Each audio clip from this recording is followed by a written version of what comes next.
Hello, and welcome to SafeR Journeys, a podcast dedicated to raising children, ending violence, and ending oppression. I am one of your hosts. I am Heather. I am here with Melissa, and we are at Safe Journeys in North Central Illinois. And Heather is our community engagement specialist here, and we are a domestic and sexual violence agency that seeks to empower survivors. We are on the prevention side of things, where we are really seeking and putting into place strategies to end domestic and sexual violence in our communities. And there are a variety of ways we do that. And this is one of them, actually, our podcast. I'm Melissa, and I'm the community engagement director here. And as always, we like to start with our trigger warning just to let you know that we will be talking about discussing content that has domestic and sexual violence in it. And today, our topic is the prevention of abuse in young people and old with disabilities. And so part of that trigger warning is also that we are talking about abuse in a particular marginalized population, people with disabilities. Yep, like Melissa said, we're going to continue that disability. This is disability part 2. I almost said part 2, but I was like, people are going to be like, okay, weirdo. But part 2, truly this could have been an entire season, but we are limited in time, so we're making this 2 episodes. So let's recap quickly from episode 7, some things that we learned. We learned that people with disabilities are at higher risk of experiencing abuse. We know that kids with disabilities are 3 times more likely to experience abuse if we're comparing them to their peers that are not disabled.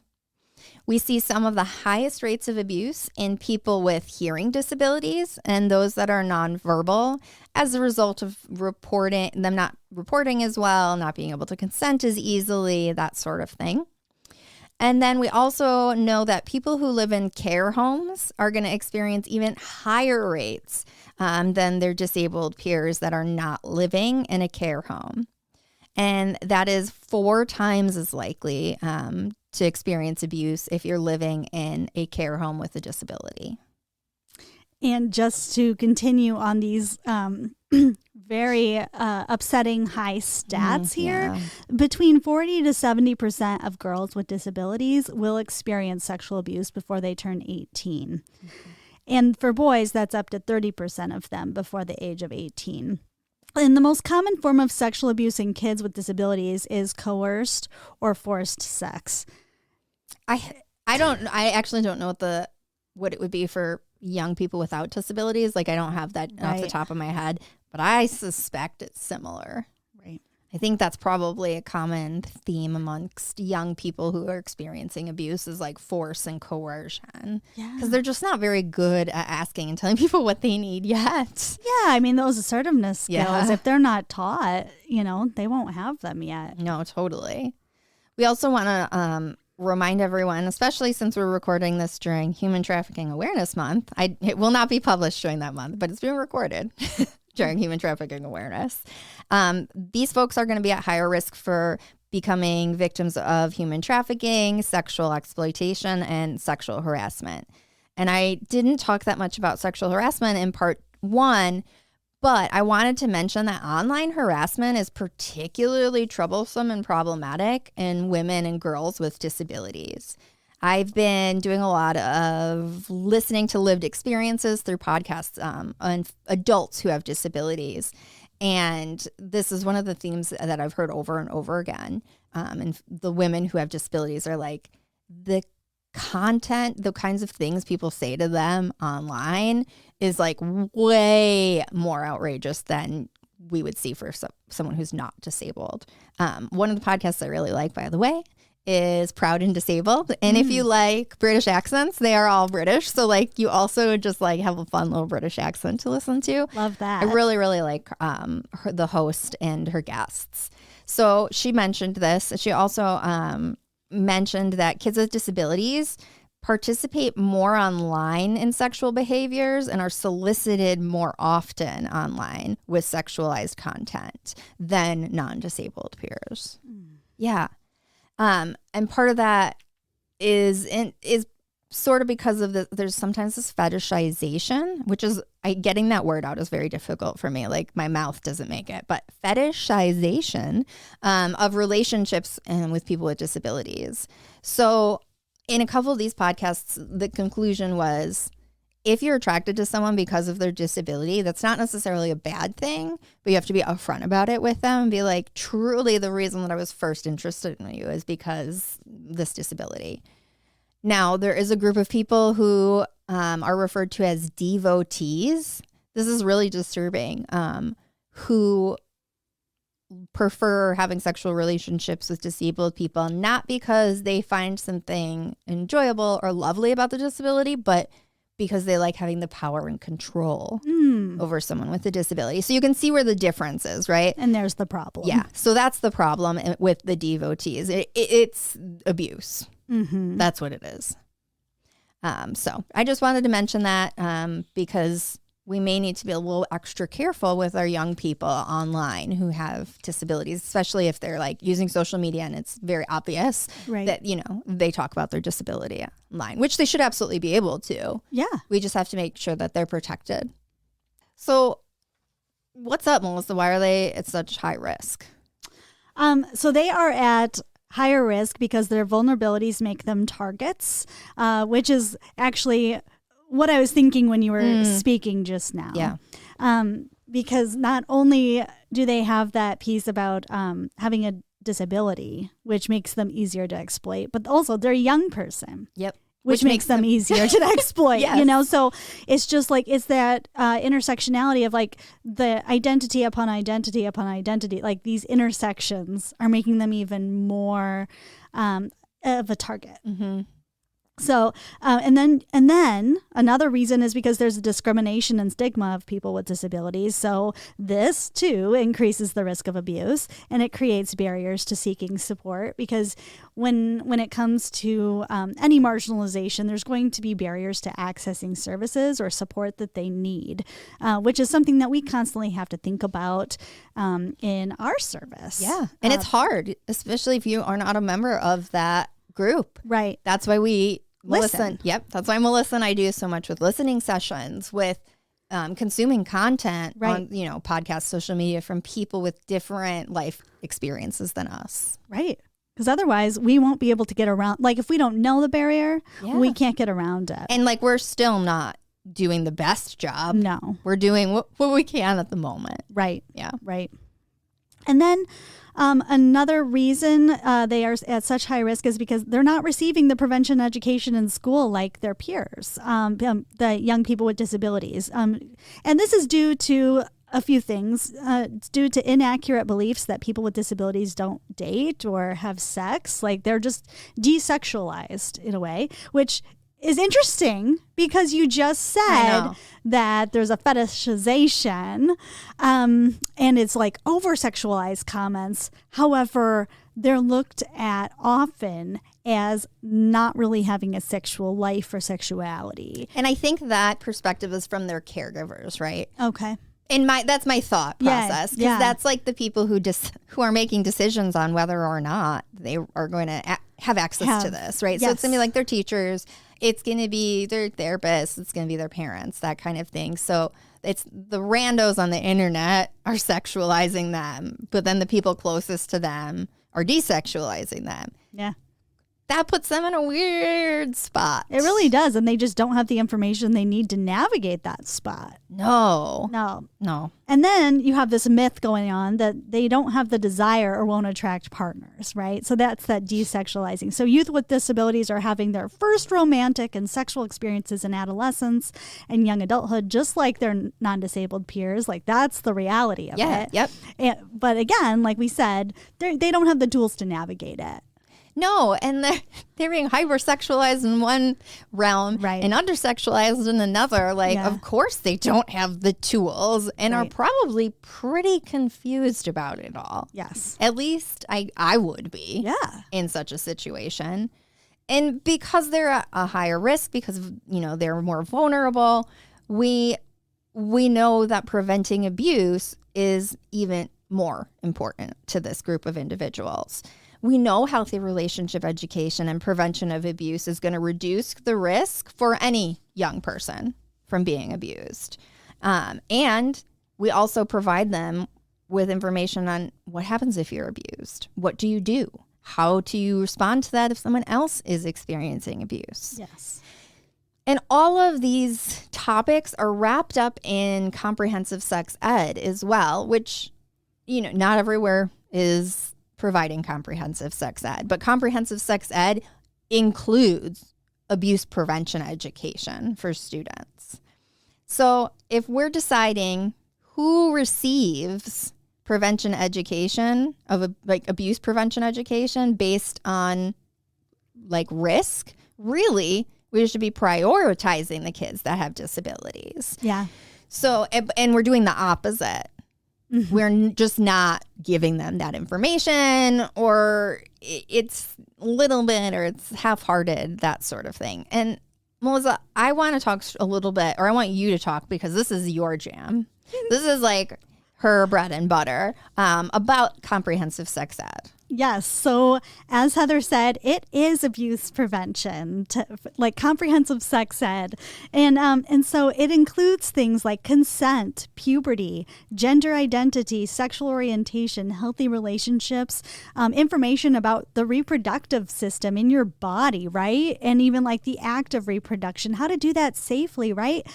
Sexually transmitted infections, anatomy, and hygiene education. And it is developmentally appropriate. That's how it's delivered. And even if you were an adult with a disability, the person teaching you would meet you where you are. And you might have to start at lesson 1, where maybe that's something a 4th grader is learning. Yeah. But guess what?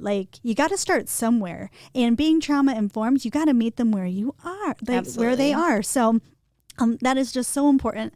Now, comprehensive sex ed, this kind of education is generally provided in school. Often in gym or health classes is where you'll find this. And some teachers within the school system will deliver it, or maybe they'll have somebody from outside of the school system come in and do that. And comprehensive sex ed class, this is one of the only places that young people receive unbiased, reliable sex education. And it's when comprehensive, medically accurate, science-based, sex ed is being delivered, not just, one side being sex is bad, abstinence is the only way, which abstinence is a choice. Mm-hmm.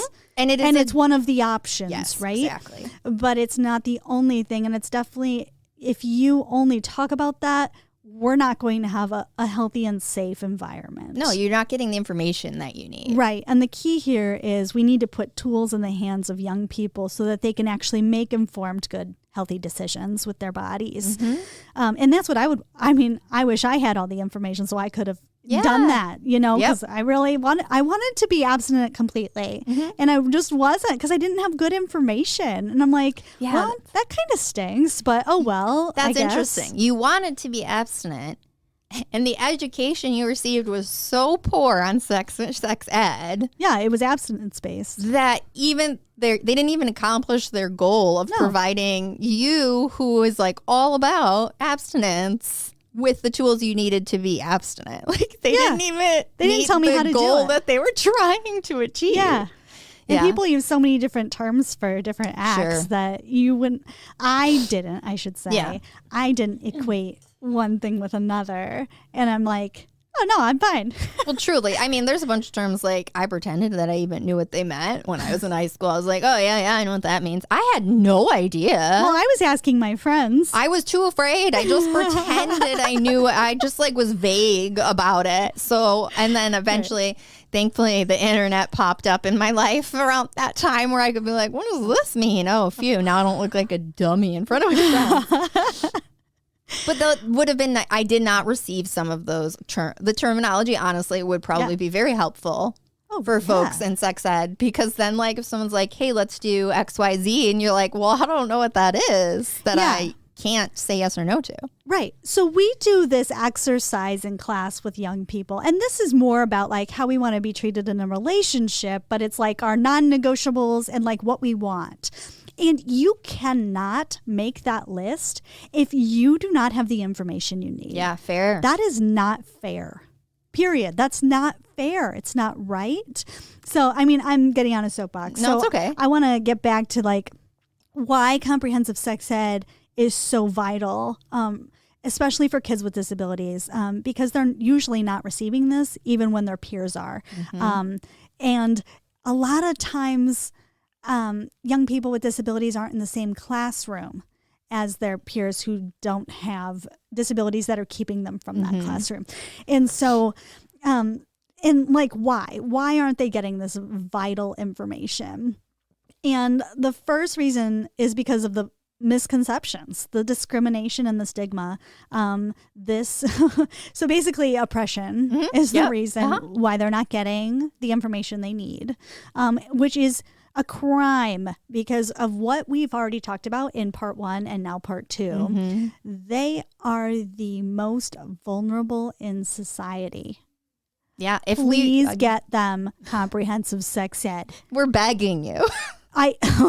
Okay. And then another reason they aren't getting it is because sex ed curricula are designed for young people with disabilities. Like, there's not enough stuff out there for this particular population with like adaptations and different modalities to get them the information and or like the training for educators to be able to get this. So they are just like, and we talked about this in part 1, how special education teachers and just like that environment in general are under-resourced and they don't have the stuff they need to be able to provide what the young people with disabilities need. And so like that is tough. And to adapt a sex ed curriculum yourself, like that's just really challenging. And I know like in this region, we are trying to bring some people together to like really think even how do we adapt like where do we start body safety lessons so that we can meet these kids where they are and they need to get this vital information. What tools can we get them into their hands or their caregivers' hands? Just the information, even if it's not a tool, just be like, this is the thing. Sure. Yes. You should be aware of What's the best way to tell them? Yeah. And so I can see why it's difficult to get them this information, but it's still a crime. Like we are under-resourcing the population that has the highest support needs. Yeah, absolutely. And I mean, I've done a little bit of adapting of curriculums, like minimally. It takes so much time. It does. And if you're trying to adapt a curriculum to, say, a classroom of 15 students with 15 different disabilities, each of those may need a separate adaptation. Right. Like I'm thinking about talking about like periods and hygiene products and individuals who are wheelchair users. One of those podcasts I listened to, the woman had talked about when she first had gotten her period, how it was, she couldn't use a tampon because she couldn't physically manipulate it with her hands. And then using a pad, it would slide around and, and it's just like, so that there just wasn't even like those kinds of things would be beneficial for young people, just that strictly period hygiene stuff, even if we weren't but it's going to be different, right? For every single person with a different disability. Absolutely. And then there's like this desire in me. I really want to be partnering with the other people in the room because if they have high support needs, the young people do, then they're going to be having adults there in the room with them, supporting them. Yep. I would love to see those adults being able to partner with the sex educator and be able to help deliver that information. But then you need the time to at least educate them on what you're going to be or even talking about that day. Be curious about like what kind of adaptations in the curriculum you're going to make. Right. So you talk to their support person and their support person might say, oh, they need this, or they tend to struggle with this, or I know that this is very beneficial in helping them receive information. Like, again, a lot of time in that adaptation. And Melissa and I think it's worth it. Like, I don't want you to get an idea that we don't think it's worth it. We think it's worth it. We just know that it takes time and energy. They don't have that time. They're not given that time. Yeah. And if they do it, it's going to be unpaid time. They're making additional time. Yeah. They're volunteering on top of all the other time that they've put into it already. Yeah. But then they see that it's worth it. I hope so. To get those students this information. Totally. I never want to see overworked, under-resourced folks then having to donate their time on top of already being treated. Like, totally. No, I know. And we know so many educators who do this already. Yeah. They're putting in so much time and that they won't outside be of the class. for. Yep. Mm-hmm. Exactly. So when we talk about a curriculum, there is one curriculum that we're really big fans of. However, it is designed for adults. And it is designed for adults specifically with intellectual and developmental disabilities. It's called Elevatus. And again, it's for adults, so it's not necessarily appropriate for like a third grader.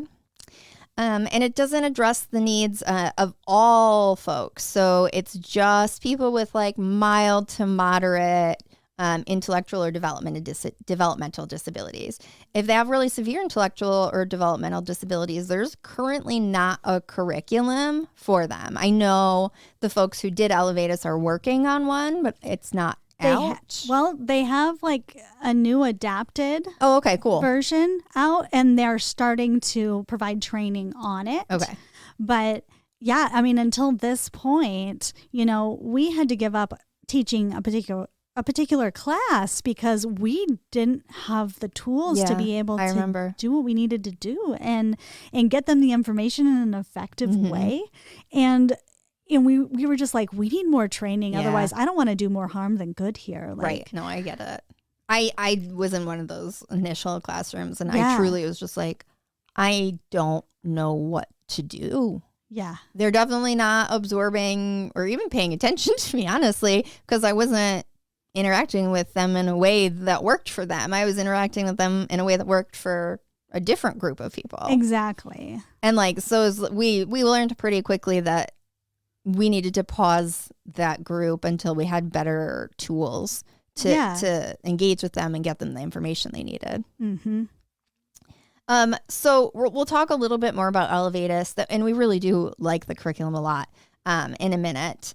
But so what happens when young people, whether or not they're disabled, don't get comprehensive sex ed that they need? They turn to the internet.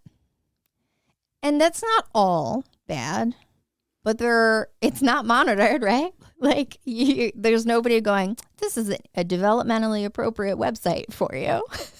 It's like they're going to Google, I don't know, sex, and you're going to get porn sites. You're going to get a Wikipedia. Like there's just so many. And young people aren't great at vetting their resources. That's okay. They're still learning. That's what they're in school for. But so they're turning to the internet, which is exceptionally concerning in individuals with disabilities because of that fetishization and harassment that I was talking about. So young folks who, in particular with disabilities or identities that are more marginalized, they'll turn to the internet because the resources available don't meet their needs.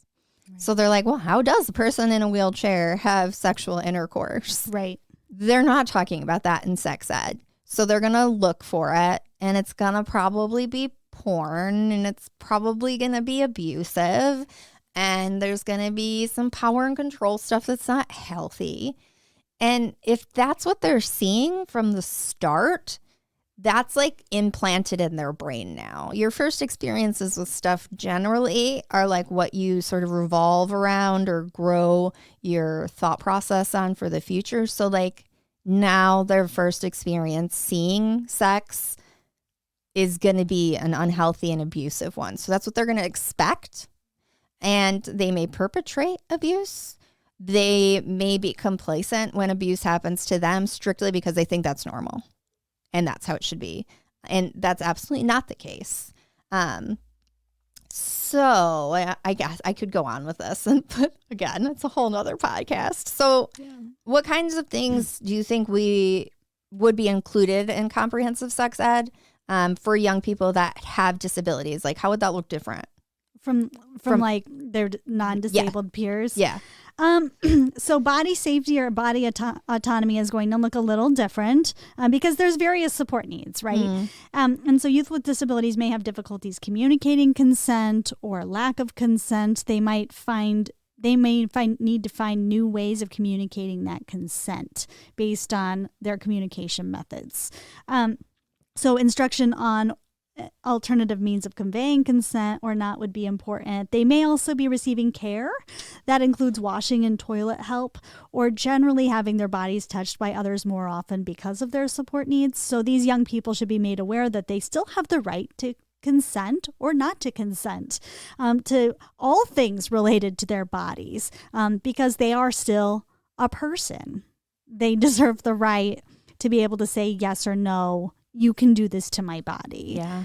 Caregivers should also be instructed on obtaining consent and communicating what they are doing, narrating it out loud. Mm-hmm.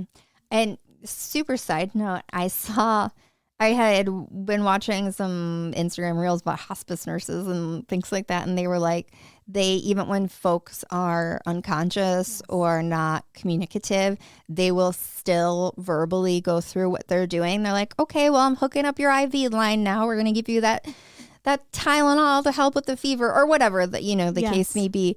And I was like, that is so trauma informed. Yes. I don't know if they're even calling it trauma. I don't think they even realize what they're doing is trauma informed. But that kind of thing would be very beneficial, particularly for people who are nonverbal. Right. So I just saw how we could map that on. Totally. I love that. Yeah. I mean, it's honoring the human dignity of that person. Absolutely. And like, could you imagine having things done to your body? You're aware of it. You can't say anything or do anything about it. And other people are in complete control of your body. That sounds extremely stressful and upsetting to me. Yeah. And so like we have to be able to adapt these kinds of curriculums. Absolutely. To serve our folks who have different needs, right? So the Elevatus curriculum could absolutely be adapted to a younger audience. It's not currently, but it for sure could be. What we really like about it is that it was created alongside individuals with intellectual disabilities. They call themselves self-advocates. It's just the whole program is pretty great. Melissa, you work with it a lot more. Is there anything specific you would want to mention about Elevatus? I think when it comes to especially with young people and adapting it to them, you can definitely use the outline of the table of contents because it really starts to go into, like self-determination, like what we were just talking about, like it's your body, you get to decide what happens to it. And that education starts at a very, very, very young age, whether you have disabilities or not. Mm-hmm. And so that can definitely be taught. Self-advocacy, same thing, right? Supported decision-making, types of relationships, going through like what does a friend look like for you? What do you want in a friend? What can a friend do with you? Mm-hmm. How do you go from being a friend to a sweetheart?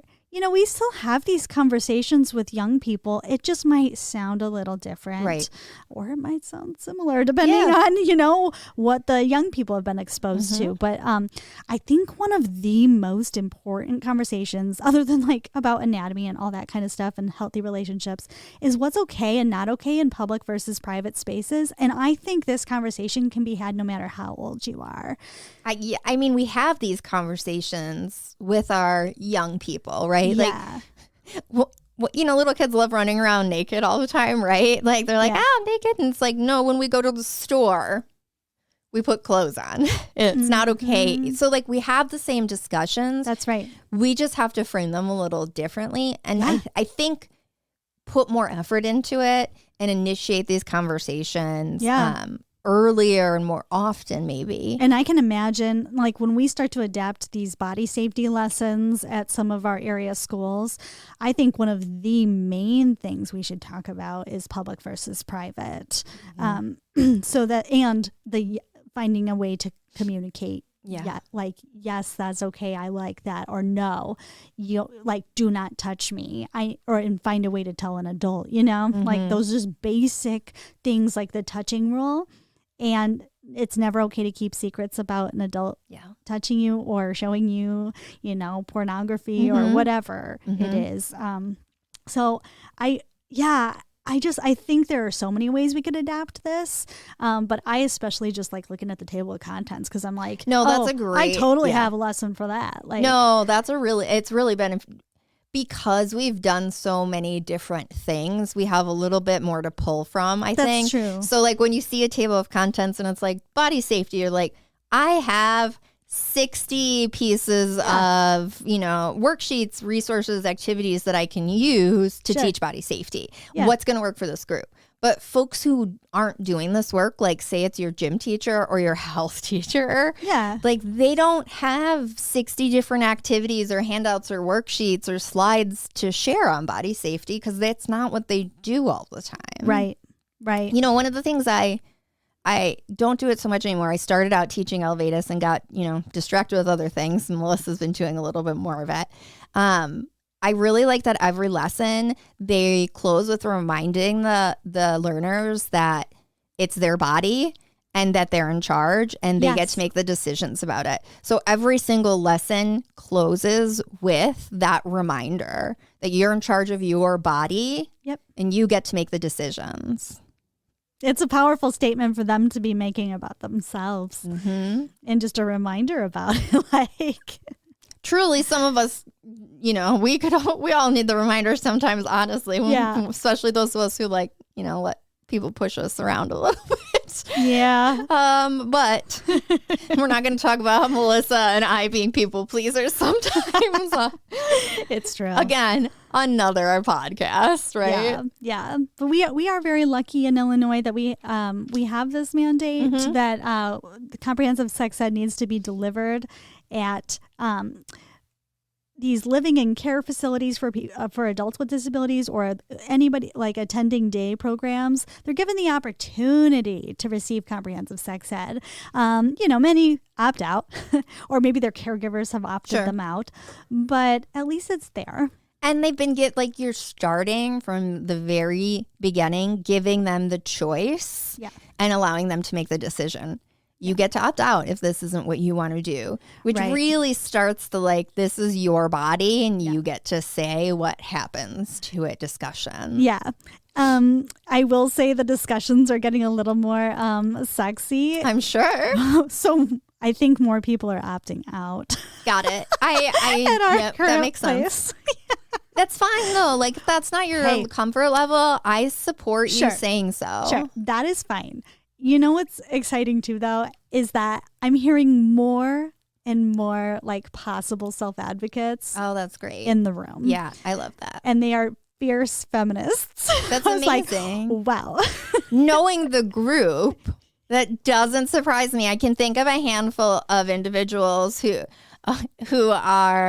would definitely be great self-advocates. And I love when they if they would raise their hand and I didn't call on them immediately, they were like, hello, do you not see me? Yeah, love that's you're advocating for yourself. Exactly. Makes me happy. And I just want to say too, when people desexualize or just even not think that people with disabilities, that they don't have the sexual desires or just even relationships like we all do.